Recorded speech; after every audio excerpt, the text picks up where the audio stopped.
Chicken is the most farmed animal in the world, and more than 50 billion chickens are reared every year. Today I'm going to show you a better way of eating chicken, and I'm going to show you the incredible versatility this meat has.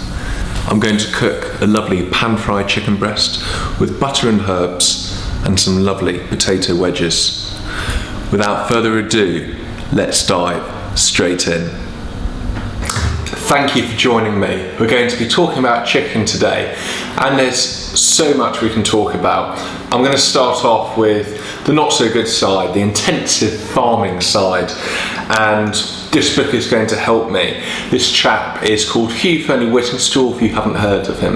About 15-20 years ago, he moved from London down to Dorset, and he lived in this river cottage and reared his own animals and kind of grew his own veg, and it was all about food and produce, living off the fat of the land, and he's been a fantastic source of inspiration. This book is all about meat and the different production methods. He talks in fantastic detail about all of the different types of animals, how they're produced, where to buy, how to make your meat go further as well. Talks in really good detail about chicken farming, so I'm going to read a bit out to you. The bad, sad story of chicken at its worst is perhaps the baddest, saddest story in the whole sorry business of modern meat production. It's a story of corporate greed, systematically cruel farming practices, and in some cases outright criminality. It's a story of the unstoppable force of globally branded advertising aimed at brainwashing the young and financially vulnerable, of the shameful secrecy of farming behind barbed wire, intended not to keep animals in but inquisitive humans out, and the altercation disguise an illegal distribution of food that is barely fit for human consumption. It's a story of nuggets, bargain buckets, breaded drumsticks, and turkey ham, whatever the hell that is, along with dirt cheap poultry meat from all over the world, which is frozen, defrosted, injected with a cocktail of watery protein and preservatives, then refrozen before being packed off to takeaway, school canteen or supermarket near you for the very same bird that graces the family table with so much warmth and provokes such relish, is also the prime ingredient in the junk food culture that threatens to undermine the family table forever. Less than 2% are free range or organic. What this means, of course, is almost any chicken meat you encounter anywhere in supermarkets and fast food takeaways, as well as schools, hospitals and most pubs and restaurants, is, unless it's clearly and boldly stated otherwise, from intensively farmed birds. I think we can assume that anyone selling or serving the remaining 2% of the free range organic birds will be sure to let us know of the superior prevalence of their product. Broilers live in one large shed, usually housing between 10,000 and 40,000 birds. The typical stocking density is around 36 to 38 kilograms per square metre. In their last week of their life, this is the equivalent of each bird having a living space just a little smaller than this page. As you can imagine, there are many health problems associated with these gouge-like conditions and abnormal growth rates, but in terms of the welfare of these birds, there's one particular health statistic which makes chilling reading, and little is done to relieve it. Rapid weight gain combined with severely restricted movement means that skeletal and muscular development in the legs of these birds is highly compromised. Severe abnormalities of bone development are common. As a result of these problems, large numbers of birds spend their last days or even weeks literally on their knees. It's led to an industry phenomenon known as hock burns, areas of dark discoloration around the knee joints. For a time, it was thought that these were a form of friction sore caused by rubbing. Hock burns, even severe ones, will not disqualify a bird from entering the human food chain. The result is that these are among the very few of intensively reared broilers' many potential health problems that are clearly visible to the consumer. In a cling-wrapped whole oven-ready bird, you can see them through the packaging around the knee joints.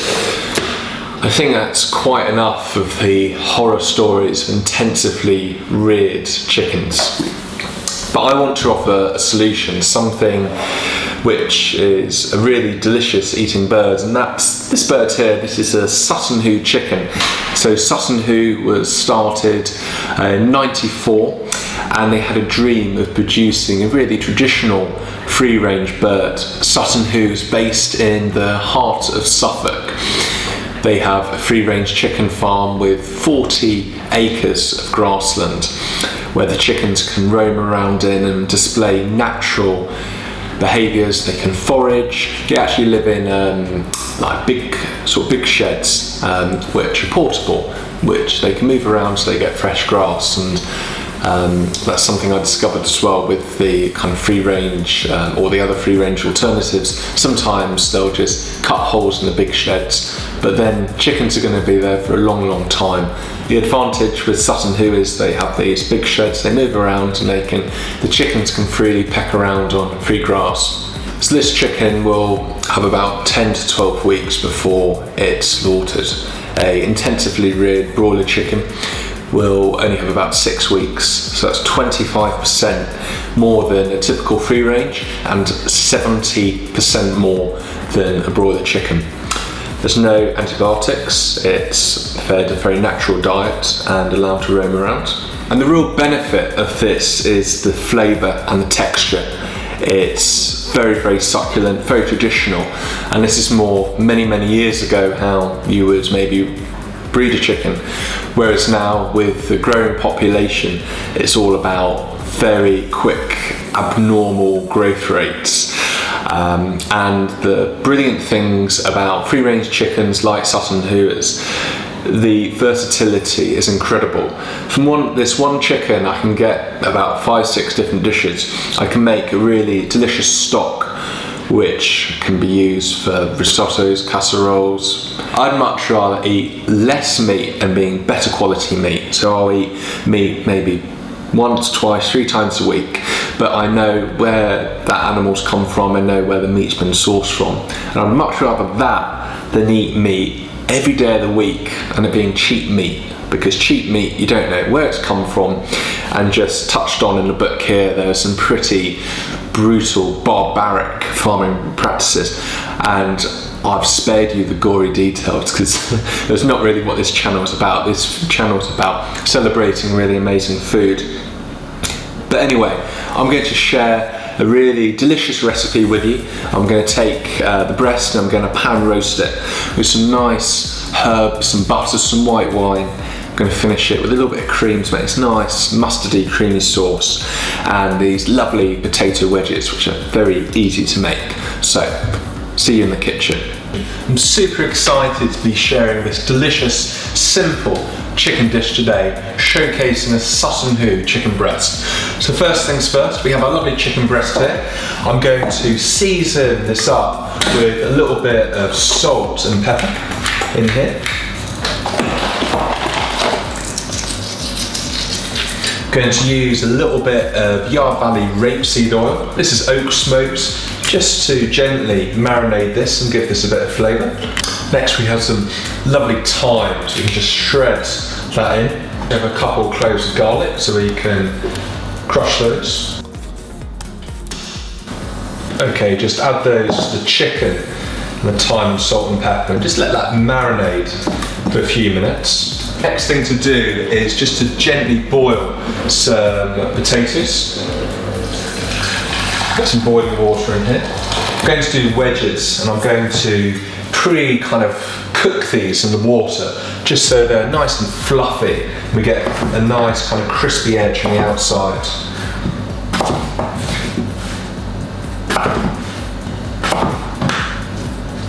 Just drop these in.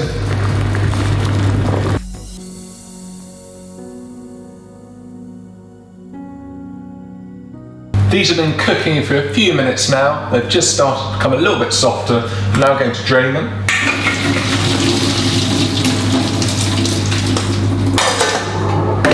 Really important just to let them drain and steam away naturally. So I'm going to put these into a roasting tin. I'm going to add a little bit of Yard Valley rapeseed oil, again the oak smoked one.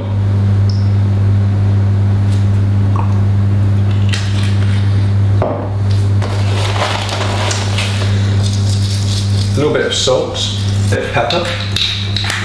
Add a little bit of smoked paprika. This is a sweet one.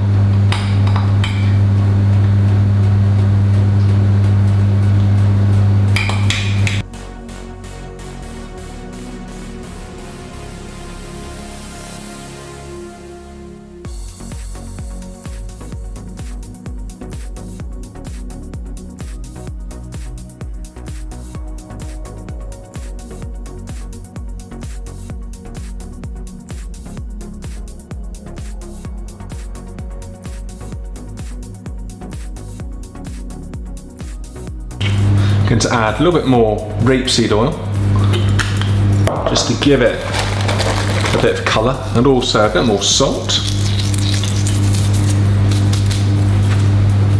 And then these can go in the oven.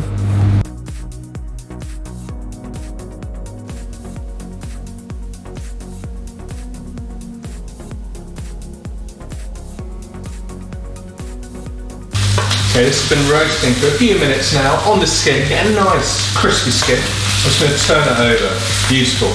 Now I'm just going to deglaze the pan with some white wine. Just go around the outside, nice bit of white wine on. And you can add a little bit of butter. This is some Fen Farm dairy butter, lovely farm in Suffolk, really good quality butter. Now as that melts, we can just baste this over.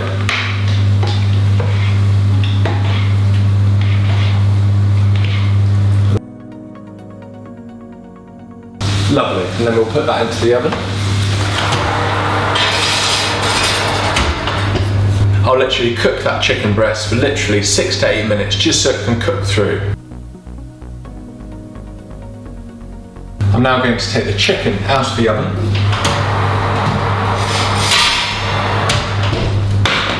Beautifully roasted, got some lovely chicken juices and butter. Just baste that over the top. Now the next stage is just to let that rest, really important, just so it can relax and keep a lot of its juices. Just place our thyme and our garlic over there. Now for a really simple sauce with the leftover wine and butter, I'm going to just heat the pan up, and we're going to have some lovely tarragon and chives. So I'm going to add some mustard.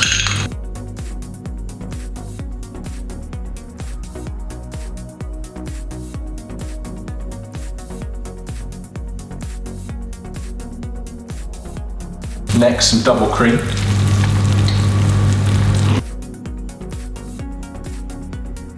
Some pepper.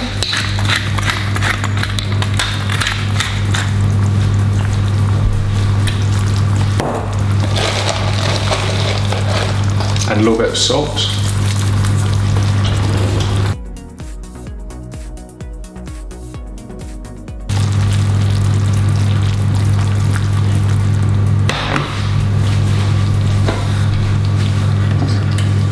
Next we're going to add some tarragon and some chives.